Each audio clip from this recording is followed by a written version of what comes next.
Let's settle this. For all you liberals out there, let's settle this. Now, in my video yesterday, I showed you that there's no investment that says Brookfield Asset Management. So your defense was like, well, they're part of those holdings.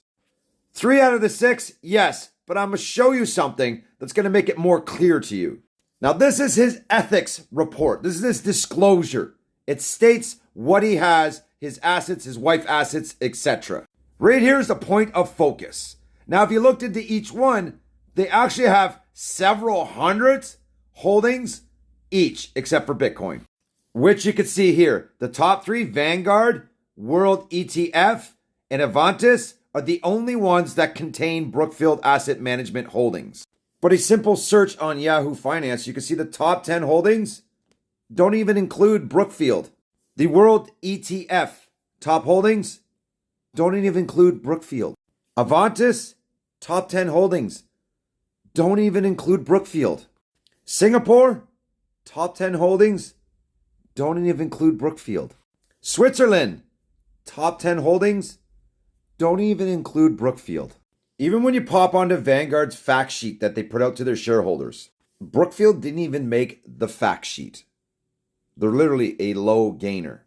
Now, even if you were to go onto World ETF on the BlackRock website and you search for Brookfield, 10 results. There's only 10 results out of hundreds. In fact, here's the list. For Singapore, they have 25 holdings altogether. Switzerland, 45 holdings altogether. And they don't include any Brookfield at all. Vanguard, 846 holdings. And they have some Brookfield. World Index, the one we just looked at, that has 10 Brookfield Asset Management holdings. Yeah, 1,500 companies on theirs. You got Purpose Bitcoin, which is only one, obviously. And Avantis, 550 holdings. So the chances of Pierre even having that in his portfolio are very slim, especially when they're not performing very well.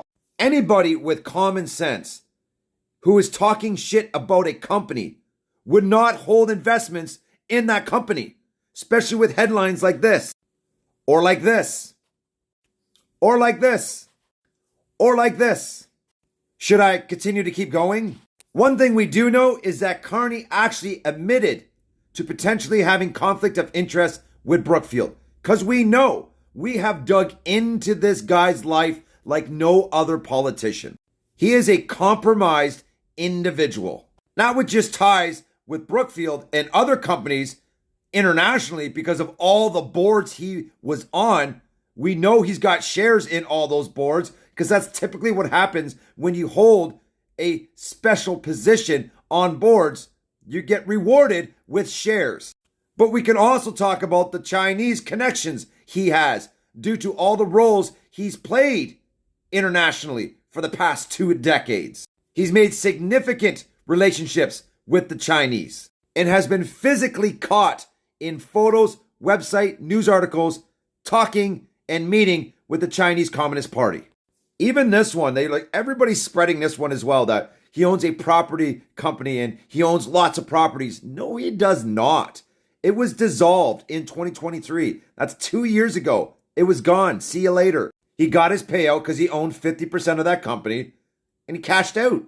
So I find it very odd that an article like this pops up saying that he owns assets just like Carney and it's contradicting. What a hypocrite. And then all the liberals spread that information and the momentum starts picking up. Then out of nowhere, you search his name up to verify this and his profile doesn't exist. What is the coincidence of that happening? But it's a good thing that people like me have been doing research and we got these files on hand. So remember, it would be a stupid move to talk shit about a company to your political opponent if you held shares in it. It would be the stupidest investment move anybody could ever make. So use your brain, get a little bit more critical thinking, and put the pieces of the puzzle together. It is clear he does not own any investments in Brookfield. Elsewise, every word that comes out of his mouth about Brookfield and every single news agency putting out these articles would ruin his investment. So once again, debunked. If you have anything else, come with receipts. I'd be happy to dig into it. Let me know what you think in the comment section.